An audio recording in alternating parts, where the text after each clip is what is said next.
दैत्य नांदूर एक ऐसा गांव जहां हनुमान जी की नहीं एक दैत्य की होती है पूजा। भारत के महाराष्ट्र राज्य में बसा हुआ एक छोटा सा गांव दैत्य नांदूर, जो कि अपनी परंपराओं और धार्मिक मान्यताओं के कारण बाकी दुनिया से अलग है। इस गांव की खासियत ये है कि यहाँ हनुमान जी का नाम तक लेना मना है। नहीं चलेगा, नहीं में हनुमान और मारुति का नाम नहीं चलेगा, नहीं। यहाँ के लोगों के लिए हनुमान जी नहीं बल्कि निम्बा दैत्य ही आराध्य है। तो इस कहानी को शुरू करने से पहले आपसे मेरी एक रिक्वेस्ट है, आप लोग प्लीज़ मेरे चैनल को सब्सक्राइब कर दीजिएगा, ताकि मैं कोई भी वीडियो डालूं तो आपको इसका नोटिफिकेशन आसानी से मिल जाए। और मेरे वीडियो को लाइक ज़रूर कर दीजिएगा और कमेंट में जय श्री राम ज़रूर लिखिएगा। तो यह कहानी कोई आज की नहीं है, बल्कि मान्यता यह है कि यह सब त्रेता युग से चल आ रहा है।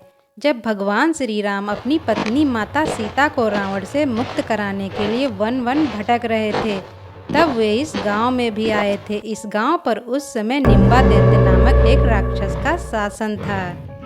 लेकिन वो कोई आम राक्षस नहीं था, वो राम भक्त था। उसने राम भगवान की खूब सेवा की, उन्हें विश्राम दिया और उन्हें फल फूल अर्पण किए।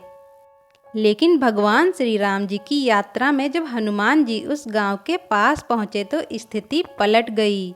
मान्यता है कि हनुमान जी को यह इलाका सुरक्षित नहीं लगा और उन्होंने निम्बा दैत्य को चुनौती दे दी।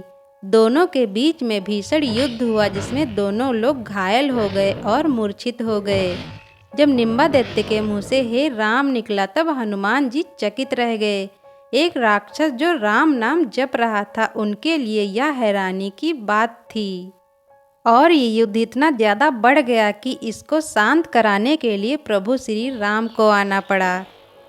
श्री राम जी ने दोनों को मिलाया और निम्बा दैत्य की भक्ति से प्रसन्न होकर उन्होंने उन्हें एक वरदान दिया। इस गांव में केवल निम्बा दैत्य की ही पूजा होगी और हनुमान जी का नाम तक नहीं लिया जाएगा। यही वजह है कि आज तक इस गांव में कोई भी मारुति कार तक नहीं लेता है और ना ही कोई अपने बच्चे का नाम हनुमान या मारुति रखता है।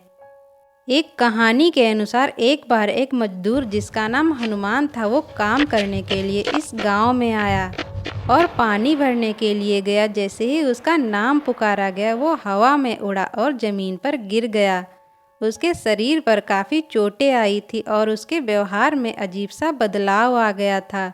लोगों ने उसे मंदिर ले जाकर उसका नाम लक्ष्मण रख दिया, तब जाकर वो शांत हुआ।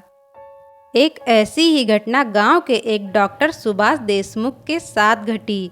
उन्होंने जब मारुति 800 कार खरीदी तो अचानक से उनके क्लिनिक में मरीजों की संख्या घटने लग गई। जब उन्होंने इस कार को बेचा और टाटा सूमो खरीदी तो उनके क्लिनिक में दोबारा से भीड़ लग गई।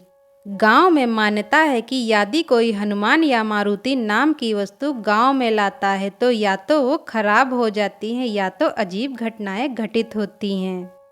गांव के लोग इस परंपरा को लेकर इतने सख्त हैं कि आज तक किसी ने भी इन नियमों को तोड़ने की हिम्मत नहीं की। लेकिन इस सब के बीच एक खास बात यह है कि निम्बा दैत्य की पूजा किसी तांत्रिक या राक्षसी रीति से नहीं होती, ना कोई सेक्रीफाइस, ना किसी को हानि, केवल भक्ति, श्रद्धा और विश्वास। गांव के सभी धर्मों और जातियों के लोग मिलकर निम्बा दैत्य की यात्रा निकालते हैं, खासकर गुड़ी पाड़वा के दिन। यहाँ तक कि गांव से बाहर रहने वाले लोग भी निम्बा दैत्य की फोटो अपने साथ रखते हैं और रोज प्रार्थना करते हैं। गांव की एक और खास बात यह है कि यहाँ कोई भी इमारत मंदिर से ऊंची नहीं बनाई जाती। लोगों का मानना है कि जब तक भगवान की इमारत 2 मंजिल की है, तब तक इंसानों की 1 मंजिल ही रहेगी।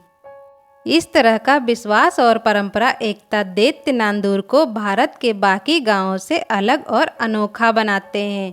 भले ही यह सुनने में अजीब लगे, लेकिन यह गांव आज भी रामायण काल की उस कहानी को जीवंत रखे हुए है, जिसमें एक दैत्य भी भगवान श्री राम का भक्त हो सकता है और उसकी भक्ति के सामने हनुमान जी का नाम भी वर्जित हो सकता है। दैत्य नांदूर सिर्फ एक गांव नहीं, बल्कि एक जीती जागती मिसाल है कि भारत की विविधता और मान्यताएं कितनी गहरी और अद्भुत हो सकती हैं। आपको ये कहानी कैसी लगी कमेंट में ज़रूर बताइएगा और कमेंट में जय श्री राम लिखना ना भूलिएगा और मेरे चैनल को सब्सक्राइब कर लीजिएगा और वीडियो को लाइक कर दीजिएगा। Thank you.